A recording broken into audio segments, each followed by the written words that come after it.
Hello hello hello hello, हाँ ठीक है। अभी देखो क्या करना है इसमें। इसमें क्या करना है, जब भी मैंने बोला था पॉइंट एज्यूम करना है तो हमेशा कोशिश क्या करनी, पैरामेट्रिक कोऑर्डिनेट एज्यूम करो। तो ये इस लाइन के ऊपर कोई पॉइंट के कोऑर्डिनेट में बोल लेता हूँ a cos theta a sine theta, मतलब बोल सकता हूँ two cos theta and two sine theta.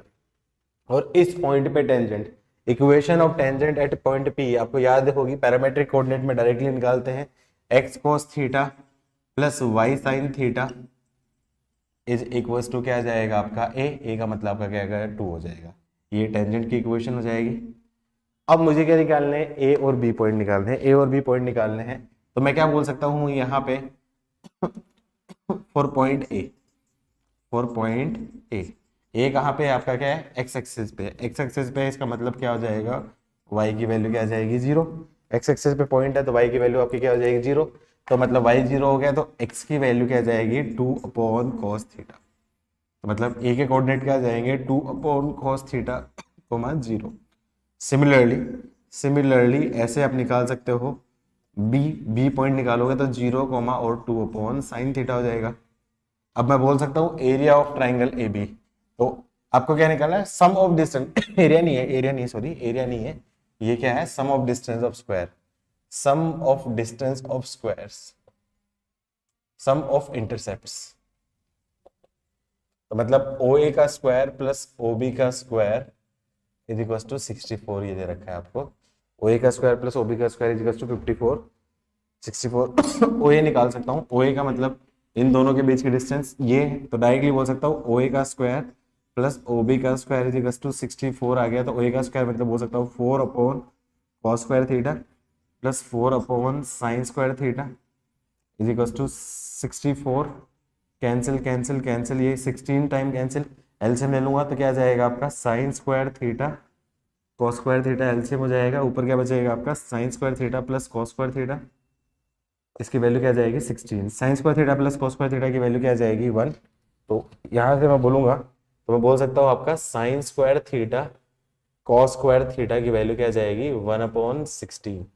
अब साइन स्क्वायर है तो इस केस में मैं टू स्क्वायर से मल्टीप्लाई और टू स्क्वायर से डिवाइड कर दूं, तो इससे पे two sine theta cos theta का होल स्क्वायर, ये 4 से 16 कैंसिल 4, तो क्या जाएगा आपका साइन टू थीटा इसका आपका whole square is equal to 1/4, और 1/4 को बोल सकता हूँ 1/2 का होल स्क्वायर।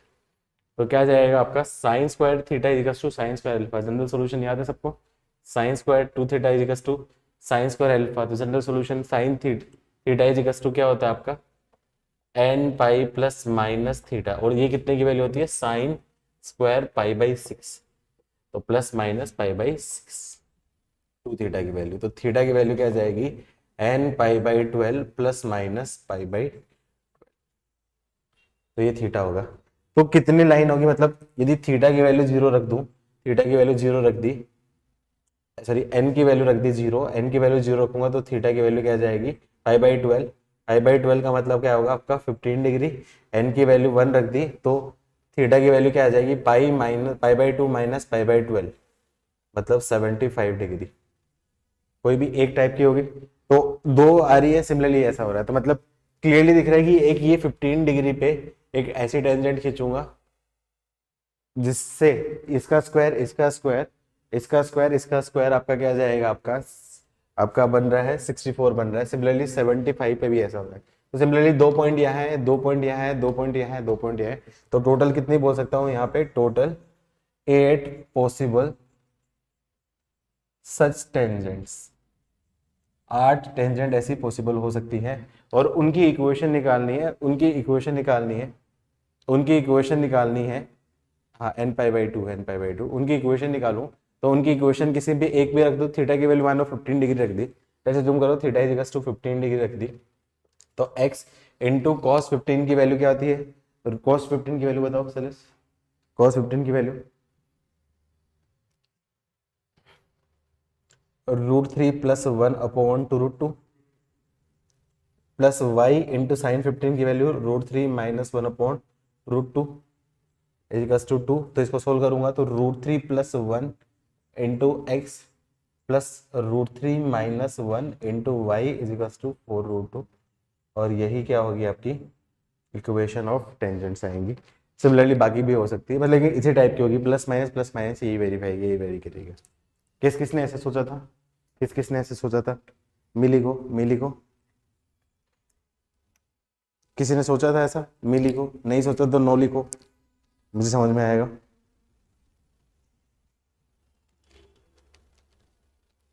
नो, चलो कोई नहीं, नोट करो।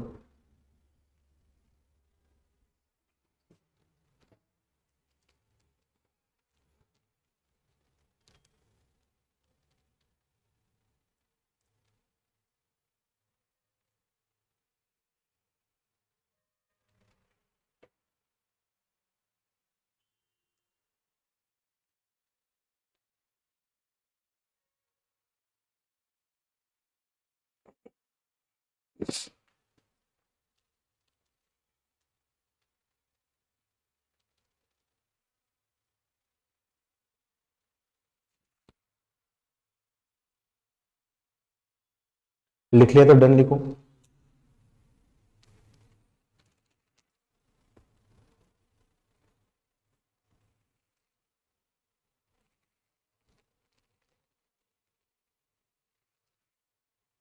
डन लिखा भाई लोगों? डन।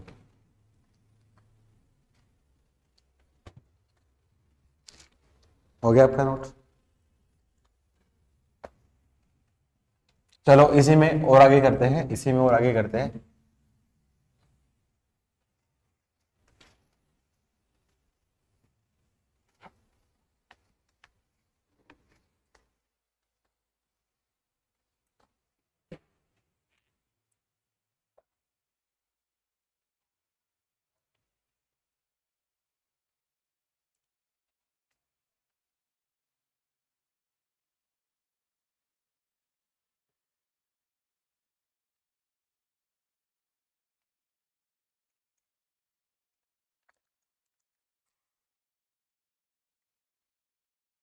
वेरी इंपॉर्टेंट,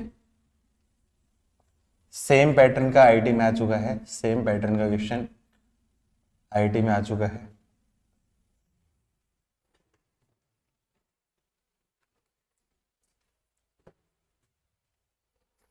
क्वेश्चन आपका, find the equation of tangent from point 7,4 to the circle x square plus y square minus 6x plus 4y minus 3 = 0। निकालो, सिर्फ इतना ही निकालो, सिर्फ ये क्वेश्चन दे रखे। Find the equation of tangent to the circle.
Tangent निकालनी बाबू, ये क्या किया तुमने दूसरी लाइन? सेंटर से क्यों? अच्छा, तो क्या इसमें मैं बोल देता हूँ, मुझे बताओ, मुझे बताओ, क्या आंसर मैं ये बोल सकता हूँ x1 plus y1 minus 3x plus x1 plus 2y plus y1 minus 3 = 0, ये इक्वेशन ऑफ टेंजेंट बोल दूं? यस नो बोलो, क्या मैं ऐसा बोल सकता हूँ ये इक्वेशन ऑफ टेंजेंट होगा डायरेक्टली? x1 y1 की जगह 7 और 4 रख दूं? अरे हाँ ना कुछ तो बोलो। नहीं होगी, ऐसा नहीं होगा। रीजन, क्योंकि ये कब होता है, जब पॉइंट फॉर्म होता है, point lies on the circle. अब आपको पता नहीं कि पॉइंट कहां पे लाई करता है, तो हमेशा सबसे पहले क्या करनी है, position of point 7,4 with respect to circle check करूं। सर्किल चेक करने के लिए क्या रख दूं, S1 निकाल देता हूं। X1 मतलब इस सर्किल के क्वेश्चन में इस पॉइंट का कोऑर्डिनेट रखूं, तो 7 का स्क्वायर क्या आपका 49 प्लस 4 का स्क्वायर 16 माइनस 7 4 जा 42 प्लस 16 माइनस 3। क्लियरली दिख रहा है कि S1 ग्रेटर देन 0 आ रहा है, मतलब S1 ग्रेटर देन 0, इसका मतलब point lies outside circle. Point circle के बाहर लाई करता है, सर्किल के बाहर लाई करता है, तो कितनी टेंजेंट बनेगी आपकी, दो टेंजेंट्स बनेगी। सबसे मेन चीज ये होगी, दो टेंजेंट्स बनेगी, पॉइंट बाहर लाई करेगा। तो कैसा होगा, ये सर्किल ऐसा कुछ बना लिया। अब ये कोई पॉइंट P मान लिया आपका 7,4 है, बाहर लाई करता है, तो एक टेंजेंट ऐसी होगी, एक टेंजेंट ऐसी होगी। तो कितनी टेंजेंट्स होंगी आपकी, दो टेंजेंट्स होंगी। तो ऐसे केस में दो तरीके हैं, या तो आप स्लोप फॉर्म ले लो या फिर आप जनरल फॉर्म ले लो, कोई पॉइंट से पास होने वाली। तो ये पॉइंट मुझे नहीं पता, लेकिन मैं क्या करता हूँ इस पॉइंट से पास होने वाली लाइन की जनरल इक्वेशन ले लेता हूँ। तो मैं बोल सकता हूँ equation of line passing through point P।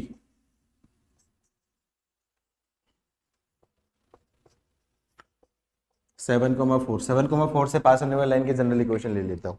तो मैं बोल सकता हूँ ये क्या बन जाएगी, y-7 m into x minus x one. तो इसको इक्वेशन में मान लेता हूँ, इक्वेशन 1।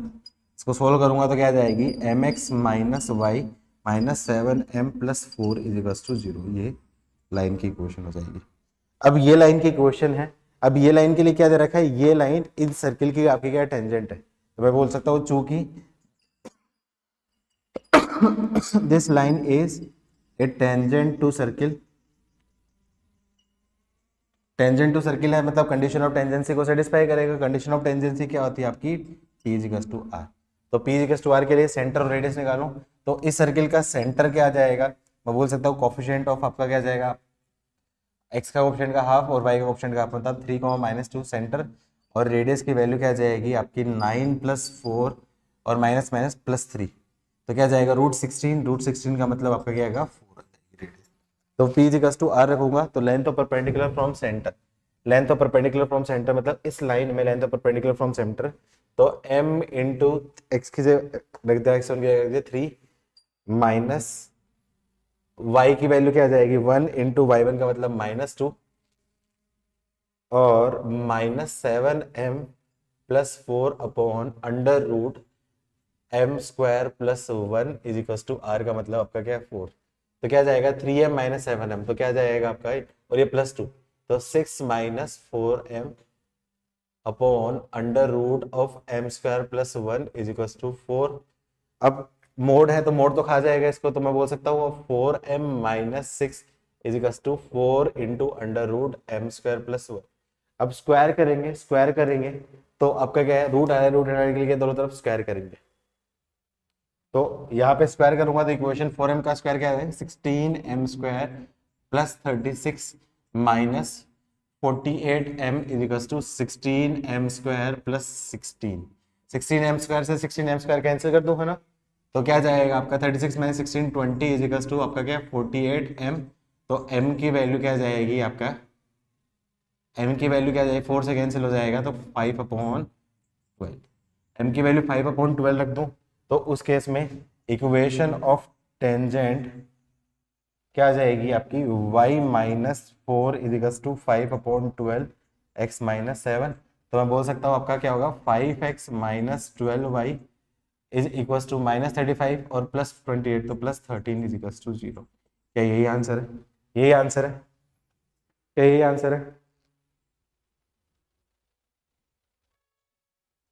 कितने लोगों का ये आंसर है, लेकिन अनफॉर्चुनेटली इनकम्प्लीट आंसर है।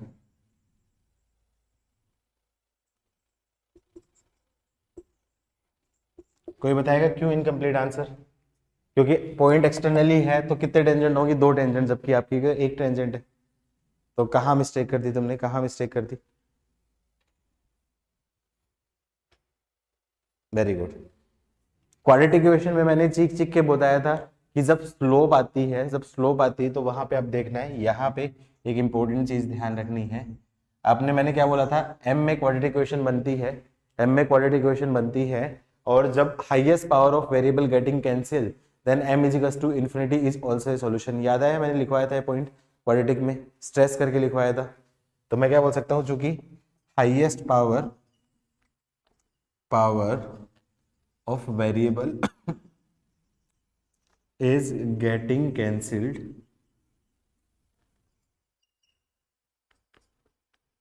hence m is equals to infinity is also a solution।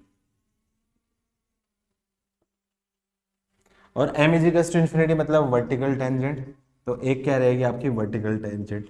तो m की वैल्यू इन्फिनिटी को मैं कैलकुलेशन के लिए 1/0 बोल सकता हूँ। तो इक्वेशन ऑफ टेंजेंट क्या बनेगी उस केस में, y minus 4 is equals to 1/0 into x minus 7। तो इससे इक्वेशन बनेगी x minus 7 is equals to 0। ये और ये जाके पूरा आंसर था। तो आई होप अब मैंने समझ में आया होगा कि क्यों मैंने वेरी इंपॉर्टेंट लिया है, क्योंकि यहाँ पे 3 गलती होने का चांस है। पहली चीज तो यहाँ पे ये करनी, ये डायरेक्टली आप पॉइंट फॉर्म में निकाल सकते हो। दूसरी चीज, आपने यदि स्लोप फॉर्म में निकाली तो स्लोप फॉर्म में एक पॉइंट मिस कर सकते हो। तो ये चीज गलती होने का चांस है, इसलिए मैंने वेरी इंपॉर्टेंट लगाया है। आप भी हाईलाइट करके लिख देना इस चीज। क्लियर है? पूरा आंसर किसी का सही था, दोनों केस? क्या किसी का सही था, दोनों के दोनों केस? किसी का भी? सुवित?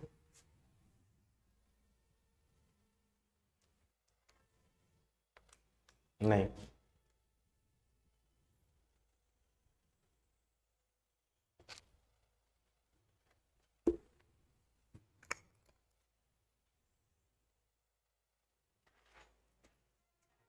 लिख लो फटाफट, फटाफट लिखो।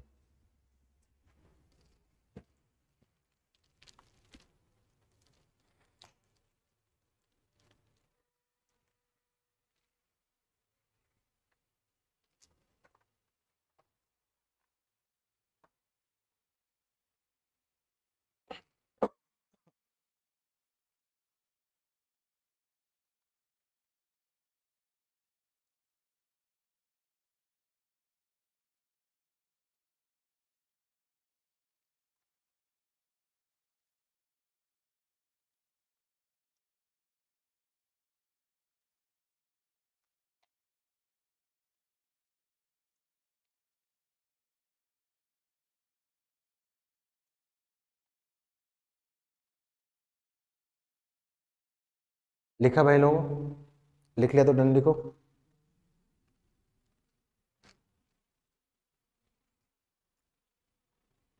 Done.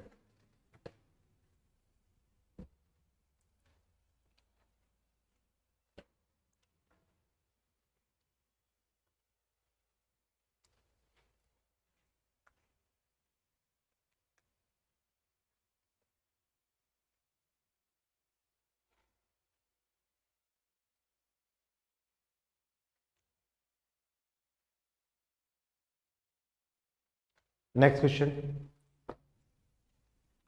Next question. Find the equation of tangent to the circle, to the circle x square plus y square minus 2x minus 4y minus 4 is equals to 0, which lies at maximum distance from point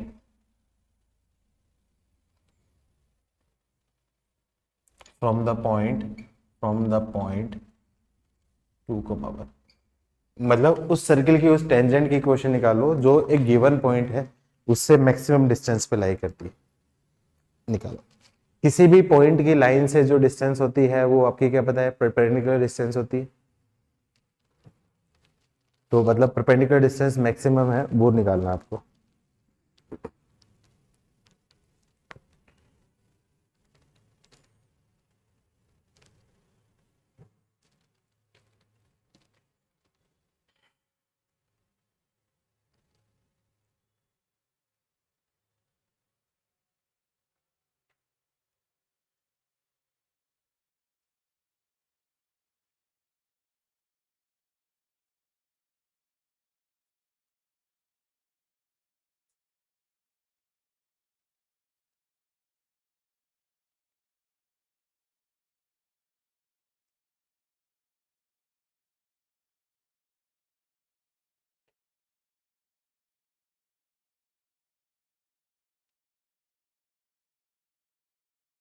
कोई concept बताना चाहेगा?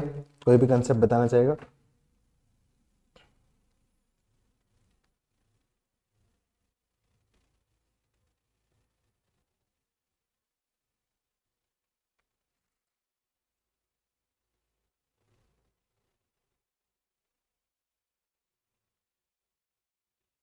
बोल के बता सकते हो।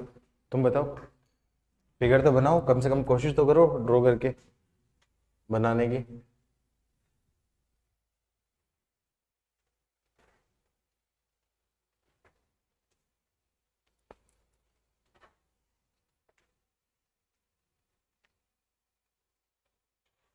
अच्छा, ये पोजीशन और पॉइंट देखिए, इस पॉइंट की पोजीशन अपने सर्किल के रेस्पेक्टिव देखिए, तो ये बाहर लाई कर रहा है अंदर लाई कर रहा है? इनसाइड, इनसाइड लाई कर रहा है।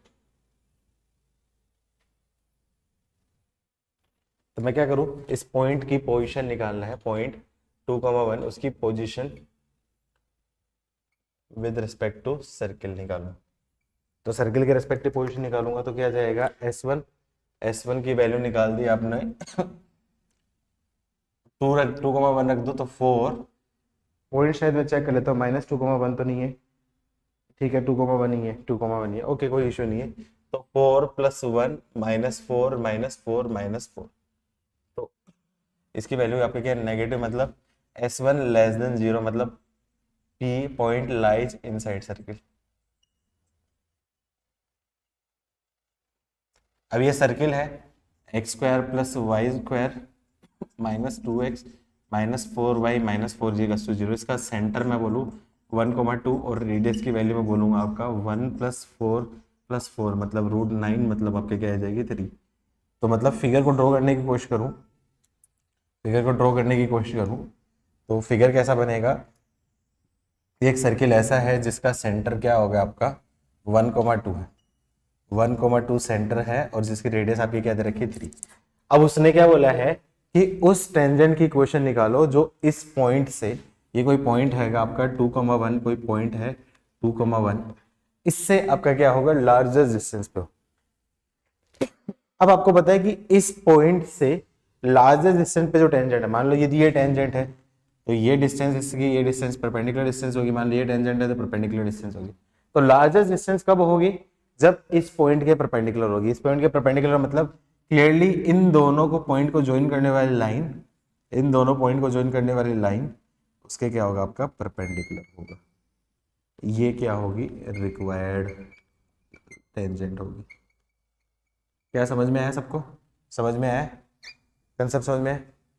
तो मैं क्या बोल सकता हूं, required tangent will be perpendicular to the line joining point O and P। तो मैं बोल सकता हूं MOP, OP की स्लोप मैं बोल सकता हूं 1 - 2/2 - 1, मतलब आपका क्या जाएगा -1। तो मैं क्या बोल सकता हूं, M लाइन की स्लोप क्या आ जाएगी -1 मतलब +1 हो जाएगी।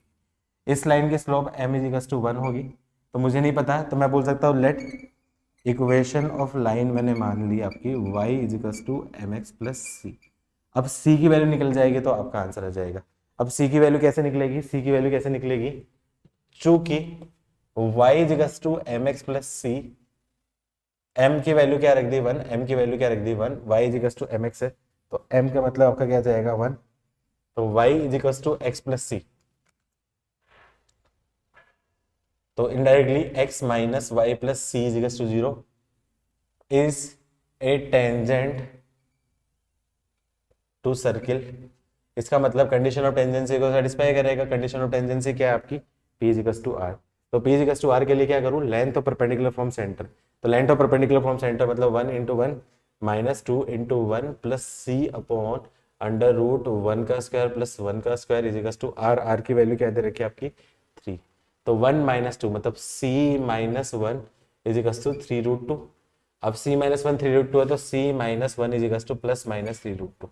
तो c की वैल्यू क्या जाएगी आपकी 1 + √3, 1 + 3√2, और c की वैल्यू क्या जाएगी 1 - 3√2। तो मैं बोल सकता हूँ y = एक्स प्लस 1 + 3√2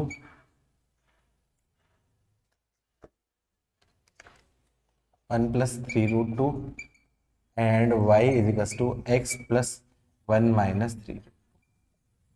अब बताओ ये दोनों लाइन है तो दोनों में से कौन सी लाइन ऐसी लाइन होगी जो आंसर हो गए, या फिर दोनों लाइन आंसर होगी। दो लाइन क्यों आई, दो लाइन क्यों आई, क्योंकि एक लाइन ये है और एक लाइन इसके पैरेलल परपेंडिकुलर है जो उसको टच करती हुई, तो ऐसी दो लाइन बनेगी, ऐसी दो लाइन बनेगी। तो आप दोनों आंसर नहीं है, दोनों में से मुझे चेक करना पड़ेगा, चेक करना पड़ेगा जिसकी डिस्टेंस ज्यादा है। अब कैसे चेक करूंगा, चेक कैसे करूंगा, इसकी डिस्टेंस निकाल लो, perpendicular distance from this point, जिसकी ज्यादा होगी वो आपका आंसर होगा। कौन सा आंसर हो जल्दी से बता दो।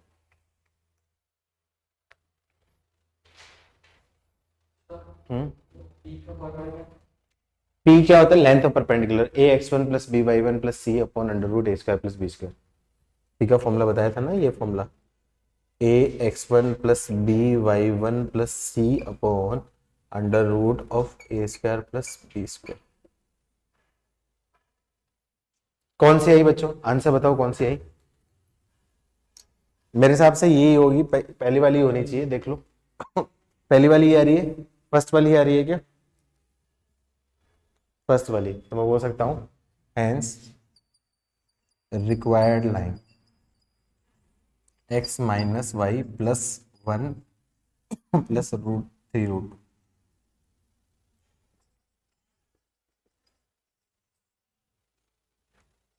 समझ में आ रहे हैं ना क्वेश्चन, ज्यादा टफ तो नहीं जा रहे, ज्यादा टफ तो नहीं जा रहे ना क्वेश्चन।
डन, नोट हुआ बच्चों, नोट हो गया। चलो एक ऐसा ही क्वेश्चन होमवर्क दे रहा हूँ, होमवर्क दे रहा हूँ तुम लोगों को ट्राई करने के लिए। मॉड्यूल में है ये, मॉड्यूल का क्वेश्चन है, मुझे लगता है मॉड्यूल में कर लिया होगा तुम लोगों ने, नहीं किया तो कब कर लेना, नहीं किया तब कर लेना। Find the equation of tangent to the circle, find the equation of tangent to the circle, find the equation of tangent to the circle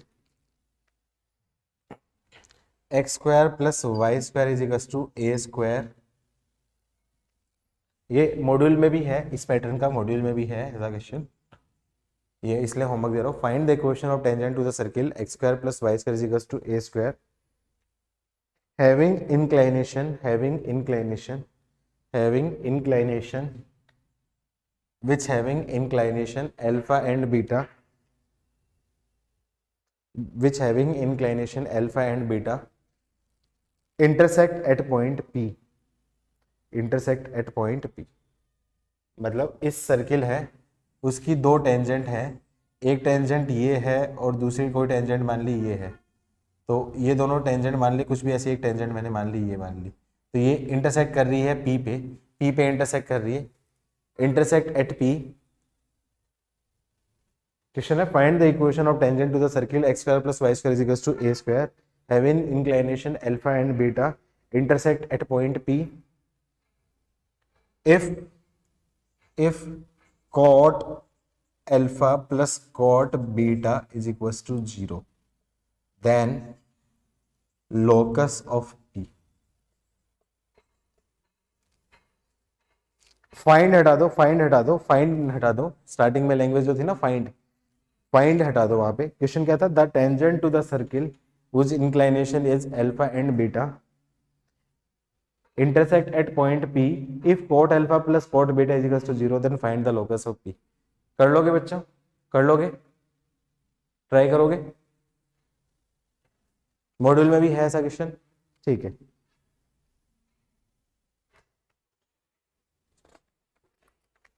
next topic, next topic, find the locus of point of intersection of tangent. Next topic है, question को मैं as a topic की तरह बता रहा हूं, ये question और ये टॉपिक सारे के सारे करों में सेम ही रहेगा, सारे के सारे करों में सेम ही रहेगा।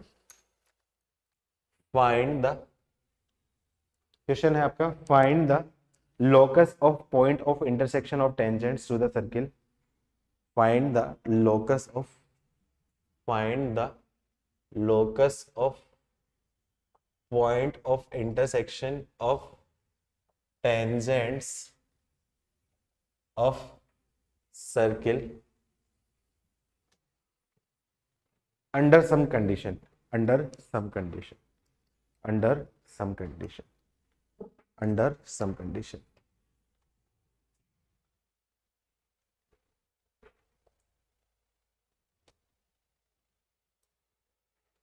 लास्ट जो क्वेश्चन था वो इसी पैटर्न का ही है, लास्ट क्वेश्चन है वो इसी पैटर्न का ही है।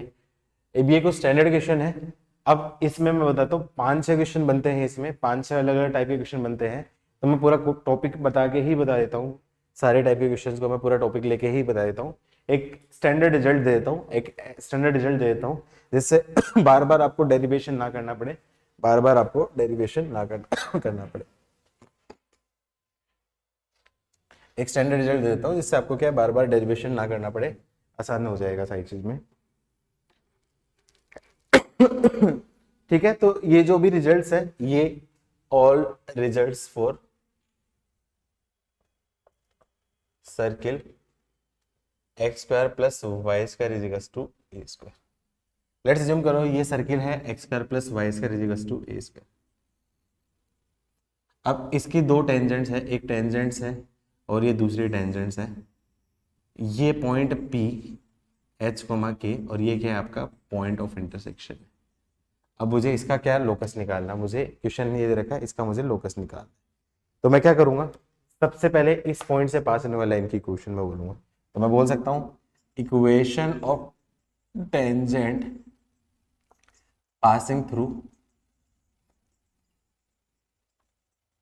पॉइंट P H के, H के से पास होने वाली टेंजेंट की इक्वेशन, तो y minus k is equals to m into x minus h. तो मैं बोल सकता हूँ m x minus y minus M H plus k is equals to.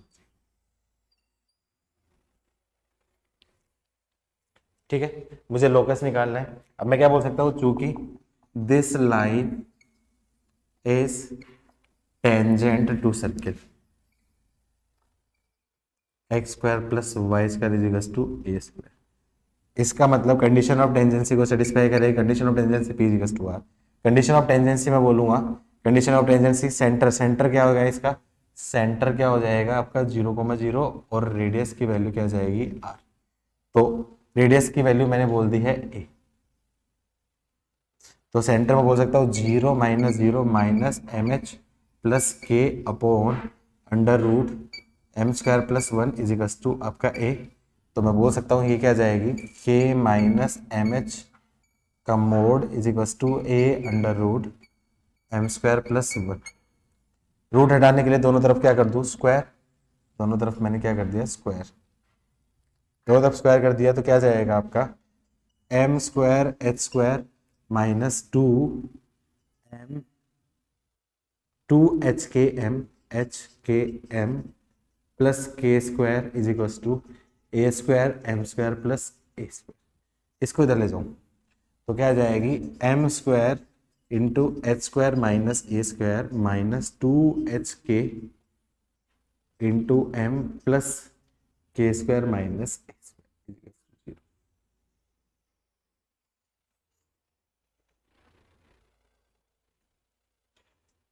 ये एक रिजल्ट ला दिया है यहाँ तक। अब इसी रिजल्ट से मैं सारी चीजें करूंगा, इसी रिजल्ट से मैं सारी चीजें करूंगा। तो आपकी चॉइस है, इतना बड़ा डेरिवेशन हर बार करो या फिर डायरेक्ट रिजल्ट याद रखो। मैं सजेस्ट करता हूँ कि रिजल्ट याद रखना, डेरिवेशन करने की जरूरत नहीं है। लेकिन इन केस कभी भूल जाओ तो डेरिवेशन इसलिए बता रहा हूँ जिससे आपको क्या याद रहे। तो इसको वापस से लिख देता हूँ, तो क्या बन जाएगी equation, M square into H square minus ए square plus -2kh into M plus के square minus A square equals to 0। ये आपकी क्या इक्वेशन बन जाएगी। एम में क्वाड्रेटिक इक्वेशन है जिसके दो रूट्स मैं मान लेता हूँ। लेट्स अज्यूम करो m1 और m2 इसके क्या है, रूट्स है। तो इससे मैं क्या निकाल सकता हूँ, रिलेशन निकाल सकता हूँ। तो रिलेशन क्या निकालो, m1 प्लस m2, उसकी वैल्यू क्या आ जाएगी, minus B by minus minus plus, तो 2kh upon H square minus ए स्क्वायर। और m1 m2 product of roots, इसकी वैल्यू क्या आ जाएगी, के स्क्वायर माइनस ए square upon H square minus ए स्क्वायर। ये दोनों लर्न कर लेना, मैं सजेस्ट करता हूँ लर्न कर लेना इस रिजल्ट को। तो बस ये दो रिजल्ट आने हैं, ये दो रिजल्ट आ गए तो उसके बाद मैं आपके क्या सारे क्वेश्चन दे देता हूँ। ये सारे क्वेश्चन कर सकता हूँ, ये दो रिजल्ट आ गए, ये करना है। लेकिन ये रिजल्ट किसके लिए अप्लीकेबल है, इस सर्किल के लिए ही अप्लीकेबल है। सर्किल कुछ और दे दिया है तो फिर प्रॉपर तरीके से डेरिवेशन जैसे किया है वैसे ही करना पड़ेगा। यहाँ तक समझ में आया बच्चों, पूरा कंसेप्ट क्लियर हुआ तो यस नो बोल दो एक बार, फिर मैं क्वेश्चन देता हूँ उससे।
राइट साइड करके एक्सप्लेन करना है बाबू। ये इक्वेशन है, एम में क्वाड्रेटिक इक्वेशन है जिसके दो रूट m1 m2 मान लिए, तो m1 m plus m2 sum of root है, sum of root minus B by A, और m1 m2 product of root है।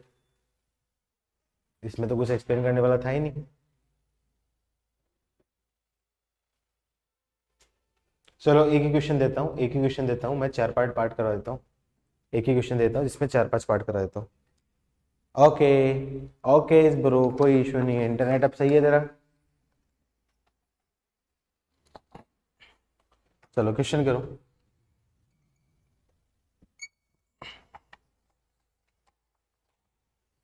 Find the locus of point of intersection of tangents of circle x square plus y square is equals to 4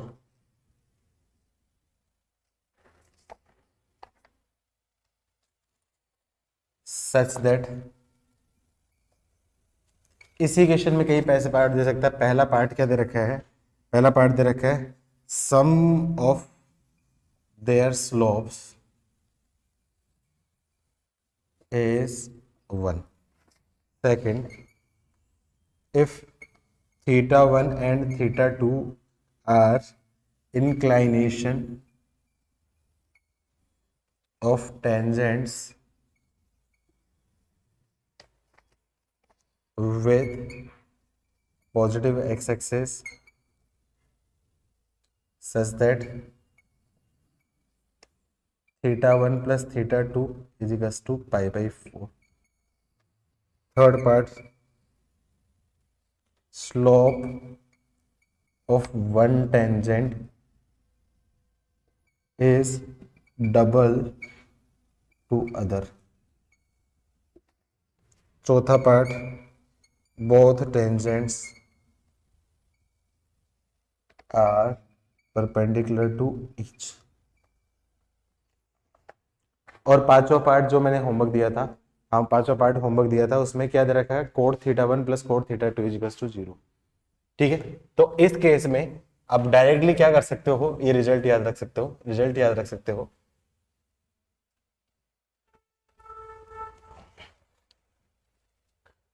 circle क्या हो गया है आपका, x square plus y square is to 4। तो radius की value, ए की value क्या जाएगी आपकी 2।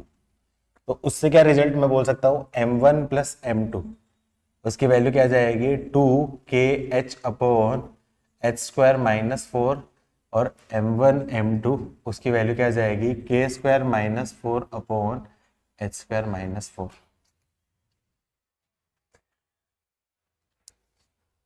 मॉड्यूल में कई क्वेश्चन है ऐसे, मॉड्यूल में कई क्वेश्चन है ऐसे। आई थिंक डे 3 किया होगा तो तुम लोगों को याद आए होंगे, दिखे होंगे ऐसे क्वेश्चंस। थे कि नहीं थे, चेक किया था, नोटिस किए थे? अरे कुछ बोलो तो सही। तो पहले में क्या दे रखा है, सम ऑफ देयर स्लोप, पहला पार्ट क्या दे रखा है, sum of the slope, m1 plus m2 की वैल्यू क्या दे रखी है, तो m1 प्लस m2 की वैल्यू 1 है तो यहाँ रख दो। तो 1 is equal to 2kh upon H square minus 4। तो बोल सकता हूँ आपका क्या होगा, h square minus 4 minus 2kh is equal to 0। तो मैं बोल सकता हूँ फॉर लोकस, डायरेक्टली मैं आंसर दे सकता हूँ y square minus 2xy minus 4 is equal to 0। देखो डायरेक्टली एक स्टेप में आंसर होगा, एक स्टेप में आंसर होगा। सेकंड पार्ट में theta one plus theta two की वैल्यू क्या दे रखी है आपकी पाई बाई 4। इसका मतलब ten theta one plus theta two की वैल्यू मैं बोल सकता हूँ आपका 10 पाई बाई 4। और tan theta one plus tan theta two की वैल्यू क्या है आपकी, tan theta one plus tan theta two upon 1 minus tan theta one into tan theta two equals to one की वन। तो वन बोल सकता हूँ tan theta one plus tan theta two बोल सकता हूँ one one plus M two और one minus M one value रख दूंगा। तो M one plus M two की वैल्यू क्या जाएगी 2kh, 2kh upon H square minus 4 is equals to 1 minus K square minus 4 upon H square minus 4। H square minus 4 बोल सकता हूँ, तो 2kh is equals to H square minus 4 minus K square plus, ये से ये cancel हो, सबको इधर ले जाऊं तो इसका लोकस क्या जाएगा आपका y square minus x square plus 2xy is equal to 0। Second पे आ जाएगा, थर्ड फोर्थ कर लोगे, थर्ड फोर्थ में m1 की वैल्यू m2 के इक्वल, और चौथे में बोथ टेंजेंट्स आर परपेंडिकुलर, दोनों टेंजेंट्स परपेंडिकुलर हैं। तो चौथे केस में m1 m2 की वैल्यू क्या जाएगी -1। चौथे का आंसर मैं देता हूँ, तो m1 m2 की वैल्यू -1 मतलब बोल सकता हूँ k square minus 4 upon H square minus 4 is equal to -1। तो मतलब k square minus 4 is equal to minus h square plus 4। तो एच स्क्वायर प्लस के स्क्वायर इज इक्वल टू 8। तो मतलब x square plus y square is equal to 8, ये इसका answer हो जाएगा। और वैसे भी चौथा एक डायरेक्टली रिजल्ट है, बोथ टेंजेंट आर परपेंडिकुलर, दोनों टेंजेंट परपेंडिकुलर है, तो उस केस में परपेंडिकुलर टेंजेंट से बने हुए सर्किल का जो लोकस होता है उसको डायरेक्टर सर्किल बोलते हैं, डायरेक्टर सर्किल होता है। मैं बताऊंगा इस केस में, डायरेक्टली बताऊंगा डायरेक्टर सर्किल, पहले अभी के लिए लिख लो। समझ में आया बच्चों सबको, हाँ ना बोलो।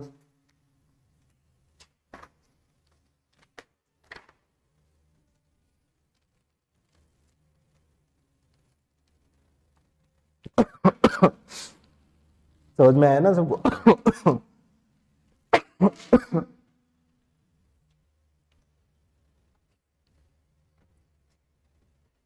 कर लेना मॉडल में बाकी क्वेश्चन ऐसे।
नोट हुआ बच्चों?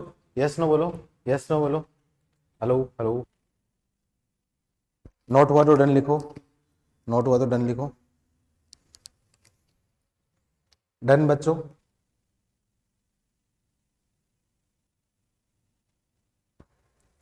समझ में आया तुम्हें?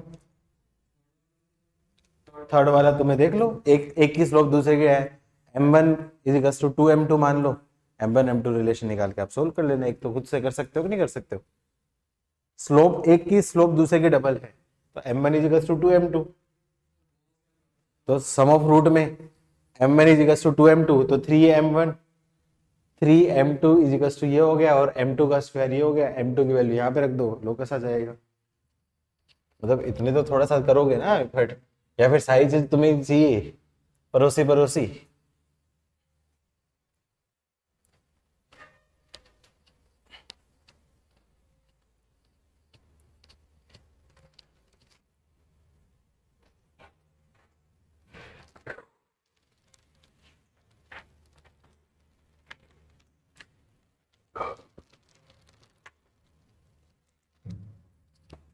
नेक्स्ट टॉपिक,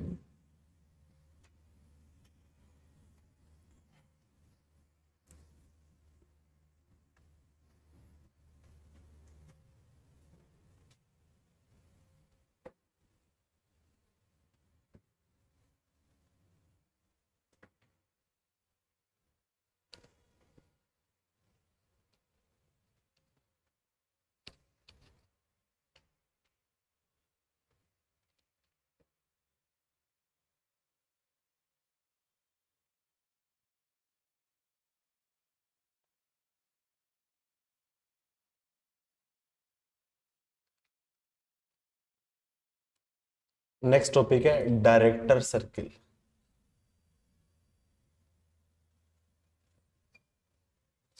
डायरेक्टर सर्किल तो अभी बताया था, director circle is the locus of point of intersection of two perpendicular tangents of a circle, तो आपका डायरेक्टर सर्किल।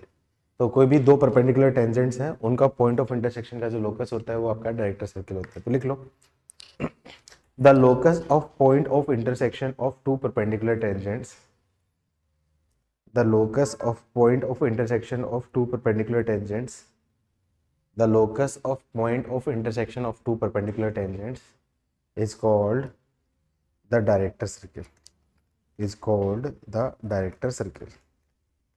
अब देखो ये आपका क्या है, ये कोई एक सर्किल मैंने मान लिया, लेट्स अज्यूम करो इक्वेशन ऑफ सर्किल मैंने क्या मान लिया आपका x square plus y square is equal to A square मान लिया। अब इसके दो परपेंडिकुलर टेंजेंट्स का लोकस, तो ये एक टेंजेंट होगी और ये एक दूसरी टेंजेंट होगी, दोनों के पॉइंट ऑफ इंटरसेक्शन जब ये दोनों के बीच का एंगल 90 डिग्री हो जाएगा, तो ऐसे पॉइंट में जितने भी सर्किल बनेंगे उनका जो लोकस बनेगा, ये जो लोकस होगा ये आपका क्या होगा डायरेक्टर सर्किल। कैसे? जैसे मान लो ये एक टेंजेंट है, ये परपेंडिकुलर है और ये एक परपेंडिकुलर है, दोनों परपेंडिकुलर यहाँ पे कट करेंगे, तो इन सारे पॉइंट का जो लोकस होता है उसको मैं क्या बोलता हूँ डायरेक्टर सर्किल। और मुझे इक्वेशन ऑफ डायरेक्टर सर्किल निकालनी है, तो मैं क्या बात करूं, इस सर्किल के लिए बात करूं, तो याद है इस केस में point of intersection, point of intersection के लिए डायरेक्ट रिलेशन था m1 प्लस m2 की वैल्यू याद है क्या होता था 2kh upon H square minus ए स्क्वायर, और m1 m2 की वैल्यू क्या थी आपकी के स्क्वायर माइनस ए square upon H square minus ए स्क्वायर। तो मैं बोल सकता हूँ चूंकि for director circle, director circle के लिए मैं बोल सकता हूँ m1 m2 is equal to क्या होगा -1, इसका मतलब k square minus A square upon H square minus A square is equal to -1। तो बोल सकता हूँ k square minus A square is equal to minus h square plus A square. तो बोल सकता हूँ एच स्क्वायर प्लस के square is equal to 2a square. तो बोल सकता हूँ इस चीज़ को मैं बोलना चाहूँ, इस चीज़ को मैं बोलना चाहूँ तो बोल सकता हूँ आपका for locus x square plus y square is equal to √2a का स्क्वायर, या फिर इसको क्या बोल सकता हूँ 2a स्क्वायर, जो भी आपको अच्छा लगे वो कर सकते हो। तो इस इक्वेशन से मैं क्या कंक्लूड कर सकता हूँ, किसी भी सर्किल का डायरेक्टर सर्किल उसका कॉन्सेंट्रिक सर्किल होता है जिसका सेंटर सेम होता है और रेडियस क्या होती है आपकी √2 टाइम होती है। तो यहाँ तक लिख लो, फिर मैं कंक्लूजन बताता हूँ। लिख लिया तो डन लिखो, मैं कंक्लूजन बता देता हूँ। लिखा तो डन लिखो भाई लोगों।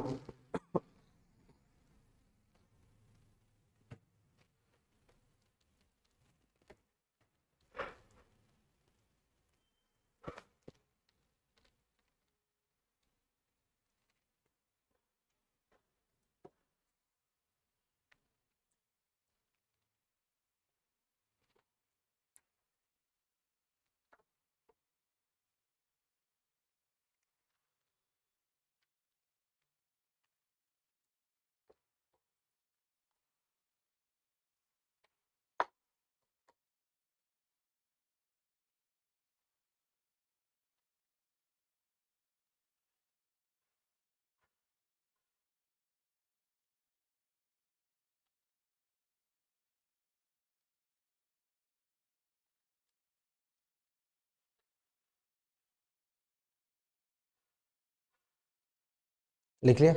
हैंस कंक्लूजन लिख लो। Hence director circle of a circle, hence director circle of a circle, hence director circle of circle is a concentric circle, is its concentric circle, and hence a director circle of a circle is a concentric circle whose radius is whose radius is whose radius is √2 time the given circle, whose radius is √2 time the given circle, whose radius is √2 time the given circle.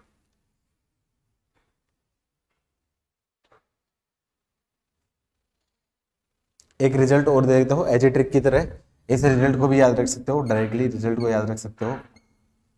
Equation of director circle of circle कौन सा मैंने बोल दिया आपका, x² + y² + 2gx + 2fy + c 0 as. अब इसका director circle मैंने क्या बोला था, इसके कॉन्सेंट्रिक होगा, इसके कॉन्सेंट्रिक होगा, मतलब ये सारा कोएफिशिएंट तो सेम रहेगा, बस सर रेडियस क्या जाएगी √2 टाइम हो जाएगी। तो मैं क्या बोल सकता हूँ, यहाँ तक कॉन्सेंट्रिक है मतलब यहाँ तक तो सेम रहेगा, तो मैं क्या बोल सकता हूँ इसका director circle x² + y² + 2gx + 2fy, और रेडियस √2 टाइम चाहिए तो इसकी वैल्यू बोल सकता हूँ आपका 2c - 2g - 2f = 0। डायरेक्टली याद रख सकते हो, याद रख सकते हो डायरेक्टली। छापो ये g², 2g नहीं सॉरी g² और f², g² और ये f²। अब निकालो इसकी रेडियस, इसकी रेडियस निकालूंगा तो g² + f² - c का मतलब -2c, minus minus plus g² + f², तो 2g² + 2f² - 2c, 2 कॉमन ले लिया तो √2 बाहर आ जाएगा, √2 time 2g √2 g² + f² - c, मतलब रेडियस आपकी क्या है √2 टाइम्स आ गई। आया समझ में? क्लियर? अरे हाँ ना, कुछ तो बोलो भाई लोगों, घर वालों सो गए हो क्या? अच्छा, ये जो लास्ट कंसेप्ट बताया था वो एंगल बिटवीन टेंजेंट्स भी निकालने को काम आता है। एंगल बिटवीन टेंजेंट्स निकालने के लिए भी वही काम आता है। m1 + m2 दे रखा है, m1 m2 दे रखा है, तो एंगल बिटवीन टेंजेंट्स क्या होता है आपका, angle between tangents, angle between tangents का भी फॉर्मूला वही यूज करेंगे। आप लोगों को दिया था ना आपका m1 + m2, इसकी वैल्यू क्या है आपकी 2kh/h² - a², और m1 m2 की वैल्यू क्या जाएगी k² - a²/h² - a²। तो मैं बोल सकता हूँ hence angle between pair of tangents is tan theta, उसकी वैल्यू क्या जाएगी m1 - m2/1 + m1 m2। इस कंसेप्ट से अपन निकाल सकते हैं डायरेक्टली, इस कंसेप्ट से निकाल सकते हैं।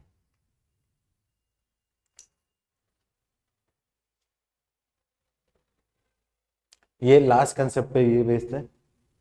अब डायरेक्टर सर्किल के क्वेश्चन का यूज कहाँ पे आता है, डायरेक्टर सर्किल के क्वेश्चन का यूज कहाँ पे आता है, जैसे एक ट्रिकी क्वेश्चन देता हूँ मैं आप लोगों को। Find the range of A for which angle between pairs of tangents to circle x square plus y square is equals to 1 is lies between 0 से लेके थीटा की वैल्यू पाई/2। बताओ,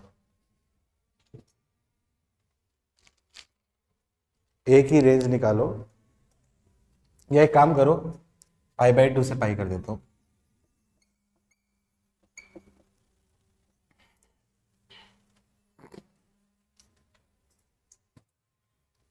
ए की रेंज निकालो जिसके लिए, और angle between pair of tangents from point to circle, from point, यहां पे एक रखना, फ्रॉम पॉइंट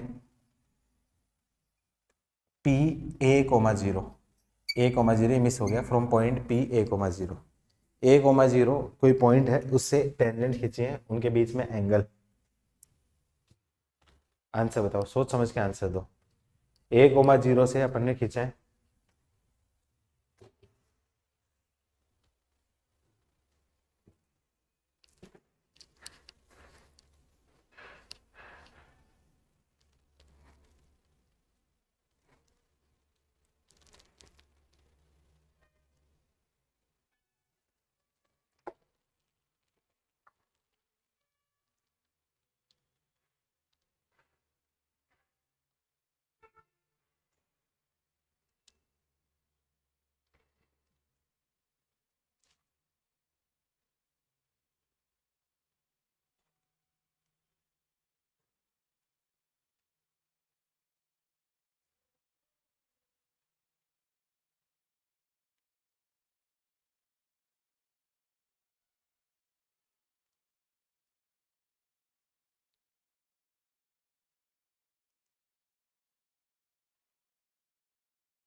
कोई आंसर बच्चों?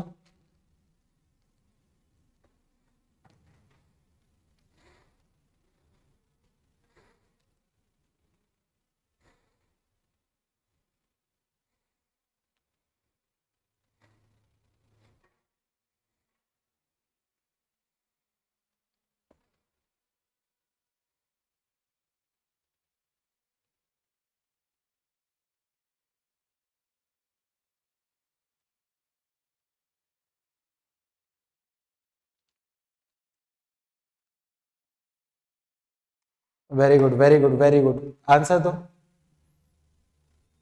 0 to √2 नहीं होगा बेटा, सुमित, गलत है।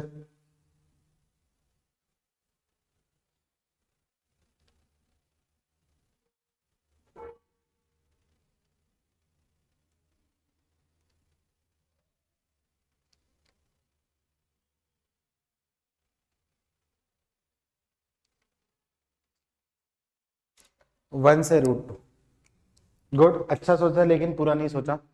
देखो क्या है आपका, ये एक सर्किल है, ये एक सर्किल है जिसका सेंटर क्या होगा आपका 0 0, ये रेडियस 1 है तो मतलब 1,0, और ये आपका क्या होगा -1,0।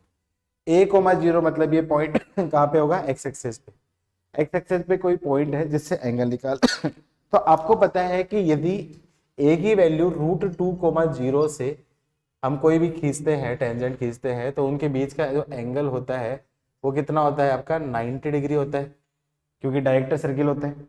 लेकिन यदि उस पॉइंट से आगे कोई पॉइंट से खींचेंगे तो उसका एंगल जो होगा वो क्या जाएगा, लेस देन 90 डिग्री होगा। डायरेक्टर सर्किल वाले पॉइंट से आगे, और डायरेक्टर सर्किल से पहले वाले पॉइंट से पहले खींचूंगा तो उनके बीच का एंगल क्या होगा, यहाँ पे थीटा की वैल्यू क्या आ जाएगी, ग्रेटर देन 90 डिग्री। तो मतलब मैं क्या बोल सकता हूँ, डेफिनेटली वो पॉइंट यहाँ से यहाँ के बीच में लाई करेगा, मतलब ए लाइज बिटवीन 1 से लेके √2, और √2 पे भी ओपन आएगा। ये हो गया क्या ये आंसर, क्या यही आंसर? ये आंसर नहीं है, क्योंकि मेरे भाई नेगेटिव में भी तो केस होता है ये। तो यूनियन -√2 से लेके -1 डायरेक्टली आंसर कर सकते हो यदि ये कंसेप्ट आपको याद है तो। किसी स्ट्राइक हुआ था, किस किस का सही था फाइनल? पूरा पूरा आंसर किसी का सही था? किसका सही था? मेरा। Very good Pradeep. आधा पार्ट तो आई थिंक सबका सही था, पॉजिटिव पार्ट में सबका सही था, नेगेटिव पार्ट में नहीं सोच पाए थे तुम लोग, नेगेटिव पार्ट में नहीं सोच पाए थे। चलो लिख लो नेक्स्ट, नेक्स्ट कंसेप्ट।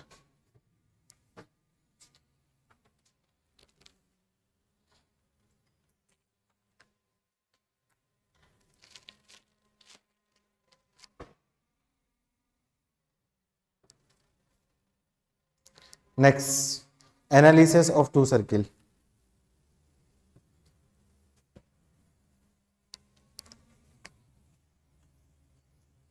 आज मेरा छठा लेक्चर है, 7th है? कौन सा लेक्चर है? 6th लेक्चर है, 7th लेक्चर है आज? 6th।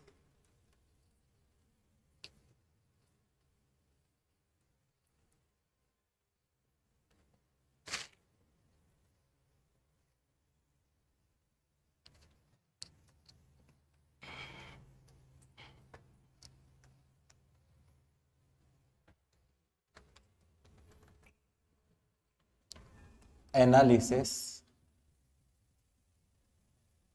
of two circles, total number of common tangents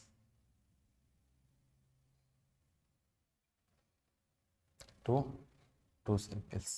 अच्छा बता सकते हो दो सर्किल्स में कितने कॉमन टेंजेंट होती है? दो सर्किल में टोटल कितनी कॉमन टेंजेंट हो सकती है? दो सर्किल में कितनी टोटल कॉमन टेंजेंट हो सकती है, जल्दी बता सकते हो? 3, 4, 4, 4। सब तुक्के मारे जा रहे हैं, सब तुक्के मारे जा रहे हैं। इसका आंसर होता है डिपेंड्स। इसका आंसर होता है डिपेंड्स। कैसे? एक दूसरे से बाहर लाई करते हैं तो उस केस में 4 कॉमन टेंजेंट होगी।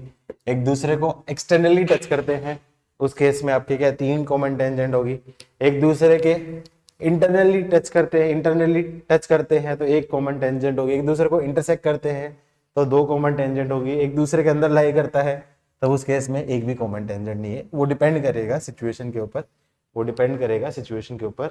आप डायरेक्टली नहीं बोल सकते हो, आप डायरेक्टली नहीं बोल सकते हो इस केस में, ठीक है। तो इस केस में क्या होगा, आपका पोजीशन डिपेंड करेगा। ये क्या करेगा, आपका total number of common tangent depends on positions of two circles. दोनों सर्किल की पोजीशन पे डिपेंड करता है। पहला केस वन ऐसा होगा if both circles are separated to each। दोनों सर्किल एक दूसरे से सेपरेटेड हो तो मतलब उस केस में एक सर्किल ये मैंने मान लिया। अच्छा इस केस में क्या क्या गिवन होगा, इस केस में क्या क्या गिवन होगा, S1 is equal to 0 and S2 is equal to 0, जिसका सेंटर मैं बोल सकता हूं, इसका सेंटर मैंने बोल दिया आपका C1 और रेडियस मैंने बोल दी जिसकी R1, क्योंकि सेंटर और रेडियस के बीच में ही मैं बोलूंगा। S2 मैंने बोल दिया दूसरा सर्किल जिसका सेंटर मैंने बोल दिया है आपका C2 एंड रेडियस क्या बोल दी मैंने R2, और C1 C2 मैंने क्या निकाल दी, ये क्या होगी, डिस्टेंस बिटवीन देयर सेंटर्स। ये बेसिक कंडीशंस मुझे चाहिए होंगी। तो पहला केस 1 मैं ले लेता हूं, बहुत सर्किल आर सेपरेटेड। ये इससे ऊपर लिख लेना, ये बहुत इससे ऊपर लिख लेना, ये जनरल केस इससे ऊपर लिख लेना। पहला केस बहुत सर्किल आर सेपरेटेड। सेपरेटेड मतलब एक सर्किल ऐसा है और दूसरा सर्किल ऐसा है। तो ये S1 इजिकल्स टू 0 है, ये S2 इजिकल्स टू 0 है। कैसे हम डिसाइड करेंगे कि दोनों सर्किल एक दूसरे से ज्यादा है? कैसे हम डिसाइड करेंगे? तो उस केस में इसका सेंटर C1 है, उसका सेंटर आपका क्या है? C2 है। इसकी रेडियस मैंने बोल दी आपकी R1 है, इसकी रेडियस मैंने बोल दी आपकी R2। तो हम कैसे डिसाइड करेंगे? इसकी कंडीशन क्या होगी जो डिसाइड करेगी? इसकी कंडीशन क्या होगी? C1 C2 is greater than R1 plus R2। यदि ये हुआ C1 C2 क्या है? इन दोनों के सेंटर के बीच के डिस्टेंस R1 प्लस R2 से ज्यादा है, तो उस केस में ये सर्किल एक दूसरे से क्या होंगे? आपके सेपरेटेड होंगे। ये बेसिक कंडीशन होगी। तो इस केस में कितनी कॉमन टेंजेंट होगी? 4 कॉमन टेंजेंट्स। 4 कॉमन टेंजेंट्स कैसे बनेगी? 4 कॉमन टेंजेंट्स, 2 कॉमन टेंजेंट तो क्या होगी? ऐसी।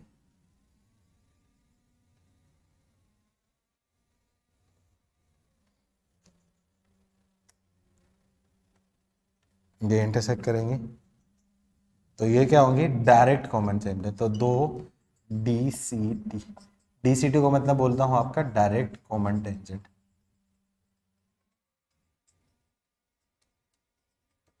और 2 टेंजेंट्स कुछ होंगी ऐसी, 2 टेंजेंट कुछ ऐसी होंगी।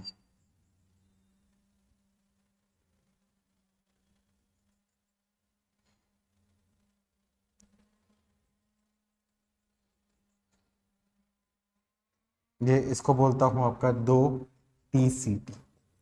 TCT का मतलब क्या हो गया? Transverse common tangent. 2 direct common tangent होगी, 2 ट्रांसवर्स कॉमन टेंजेंट होगी।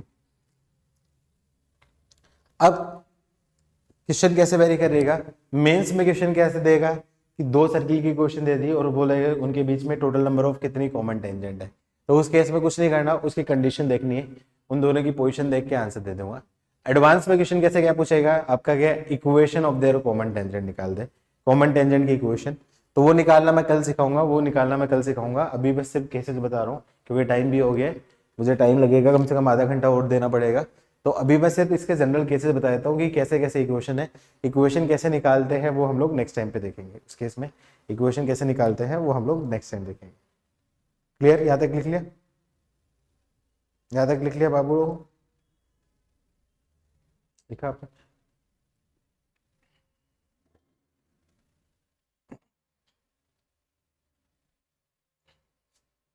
Second case, case 2, when circles each other externally, when circle touches each other externally। अब ये कैसे हम डिसाइड करेंगे? एक दूसरे को टच करेंगे एक्सटर्नली। एक सर्किल मैंने बोल दिया S1 इजिकल्स टू 0 और दूसरा सर्किल मैंने बोल दिया आपका S2 इजिकल्स टू 0।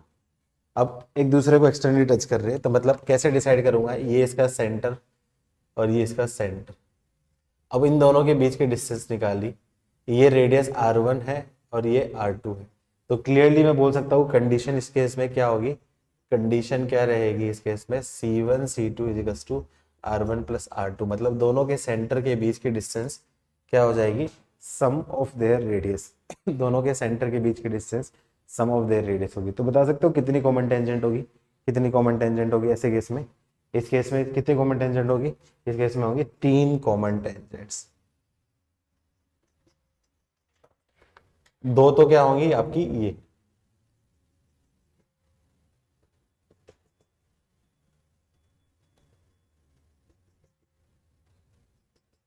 तो 2 तो क्या होंगी? DCT। और एक कौन सी होगी? एक आपकी क्या होगी? ये होगी, ये क्या होगी? Tangent at their point of contact. दोनों के पॉइंट ऑफ कांटेक्ट पे टेंजेंट। और एक एज ए ट्रिक की तरह मैं बता सकता हूं, इसकी इक्वेशन हम डायरेक्टली निकाल सकते हैं। इसकी मैं निकाल सकता हूं equation of common tangents at there point of contact is given by directly मैं बोल सकता हूँ S1 minus S2 equals to 0। इससे मैं डायरेक्टली उसकी इक्वेशन बोल सकता हूँ। S1 minus S2 equals to 0 से मैं डायरेक्टली मैं बता सकता हूँ। Case 3, when two circles intersects each other।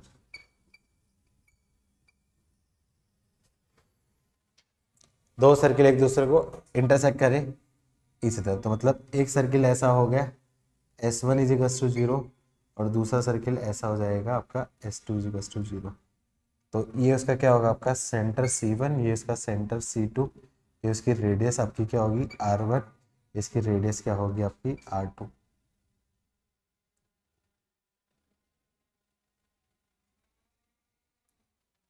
तो कंडीशन क्या होगी, कंडीशन जल्दी से बताओ, कंडीशन क्या होगी इस केस में, उन दोनों के बीच की सेंटर की डिस्टेंस। तो इस केस में कंडीशन क्या होगी, कंडीशन तो होगी आपकी C1 C2 की value less than R1 plus R2। क्या ये कंडीशन सफिशिएंट होगी या और कोई भी चाहिए होगी, ये कंडीशन सफिशिएंट होगी और कोई भी चाहिए होगी, ये कंडीशन सफिशिएंट नहीं होगी बाबू, ये कंडीशन सफिशिएंट नहीं होगी। क्यों, क्योंकि C1 C2 तो इस केस में भी तो लेस देन होगी, इंटरनली टच करेगा उस केस में भी तो लेस देन होगी। तो आपको बताना पड़ेगा ना कि ये अंदर नहीं कर रहे बाहर लाई कर रहे, तो मतलब ये क्या होगा greater than R1 minus R2, उससे बड़ा होगा, greater than R1 minus R2 से बड़ा होगा। क्यों, क्योंकि R1 माइनस R2 के इक्वल होगा तो इंटरनली टच होगा। तो ये पूरी इनकम्प्लीट है और यहीं पे इंपॉर्टेंट चीज़ है, यहीं पे गलती करते हैं, ये चीज़ यहाँ पे मिस्टेक होती है, यहाँ पे मिस्टेक होती है, इस चीज़ को ध्यान रखना, यहाँ पे मिस्टेक होती है। तो क्वेश्चन कैसे पूछेगा, find the value of variable for which this circle intersect. तो इंटरसेक्ट करते हैं तो स्कूल स्टूडेंट सिर्फ ये कंडीशन लगाते हैं, ये कंडीशन लगाना भूल जाते हैं, तो उसकी वजह से गलती हो जाती है। तो ऐसे केस में कितनी कॉमन टेंजेंट हो जाएगी, ऐसे केस में क्लियरली दिख रहा है कि एक और एक ये, तो क्या होंगी आपकी दो कॉमन टेंजेंट्स होंगी और दोनों ही क्या होंगी आपकी डायरेक्ट कॉमन टेंजेंट होंगी DCT.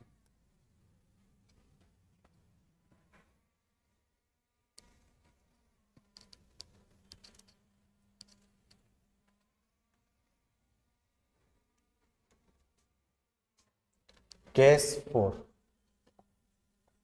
when both circle touches each other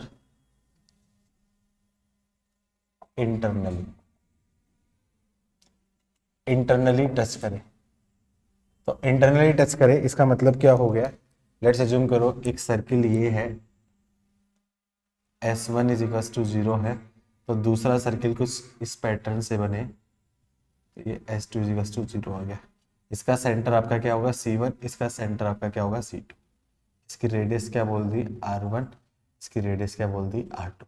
तो कंडीशन क्या होगी, कंडीशन क्या होगी जल्दी से बता दो, कंडीशन इस केस में क्या होगी, इस केस में कंडीशन में देखूंगा तो क्या होगी, ये उन दोनों के बीच की सेंटर की डिस्टेंस और ये पहले वाले की रेडियस है, तो बड़े वाले की रेडियस में से छोटे वाले की रेडियस निकाल दूंगा तो उसकी आ जाएगी। तो इस केस में कंडीशन क्या होगी, C1 C2 की वैल्यू क्या आ जाएगी mode of R1 minus R2, ये आपकी क्या कंडीशन होगी। और इस केस में कितनी कॉमन टेंजेंट होगी, इस केस में क्लियरली दिख रहा है कि ये पॉइंट ऑफ कांटेक्ट है, तो पॉइंट ऑफ कांटेक्ट पे एक कॉमन टेंजेंट होगी, तो मैं बोल सकता हूं one common tangent at their point of contact. अच्छा, और उसकी इक्वेशन भी डायरेक्टली बता सकता हूं, और इक्वेशन ऑफ कॉमन टेंजेंट क्या आ जाएगी S1 माइनस S2 0, क्योंकि एज ए ट्रिक बताया है मैंने, पॉइंट ऑफ कांटेक्ट पे तो इक्वेशन बनेगी, तो उस केस में आपकी क्या हो जाएगी, इसकी वैल्यू क्या आ जाएगी S1 माइनस S2 0। केस 5 खुद से कर लो, केस 5 खुद से कर लेना, when one circle lies inside other. तो एक सर्किल ऐसा है तो दूसरे के अंदर उसके अंदर ऐसा लाए S2 0 और ये S1 0, तो इस केस में कंडीशन C1 C2। तो इसमें कंडीशन क्या होगी, कंडीशन क्या होगी जल्दी से बता दो, कंडीशन क्या होगी जल्दी से क्या बताओ, उन दोनों की रेडियस से डिफरेंस से भी छोटा होगा, तो C1 C2 की value mode of R1 minus R2। क्यों? क्योंकि ये रेडियस 1 है, रेडियस 2 है, उनसे भी छोटा है ना, तो इस केस में कितनी कॉमन टेंजेंट होगी? 9 कॉमन। अच्छा बताओ कॉन्सेंट्रिक सर्किल में कितनी कॉमन टेंजेंट होगी? कॉन्सेंट्रिक सर्किल में कितनी कॉमन टेंजेंट होगी? कॉन्सेंट्रिक सर्किल ऐसे सर्किल जिनका सेंटर सेम होगा, तो 0 कॉमन टेंजेंट होगी। बिल्कुल ठीक है। तो ये कंसेप्ट समझ में है बच्चों? सबको सबको समझ में है? हाँ ना बोलो, हाँ ना बोलो। ठीक है, तो आज के लिए इतना ही। डे 3 पूरा कर सकते हो अब तुम, डे 3 पूरा कर सकते हो। अभी भी कॉमन टेंजेंट की क्वेश्चंस वाले क्वेश्चन नहीं बनेंगे, बाकी बन जाएंगे। कल के लेक्चर में डे 4 डे 5 दोनों हो जाएंगे। चलो डे 3 पूरा कर लो। आज के लिए इतना ही, मिलते हैं next time. Okay bye bye. Next period किसका? नेक्स्ट पीरियड किसका? नहीं पता। चलो ओके बाय बाय बच्चों।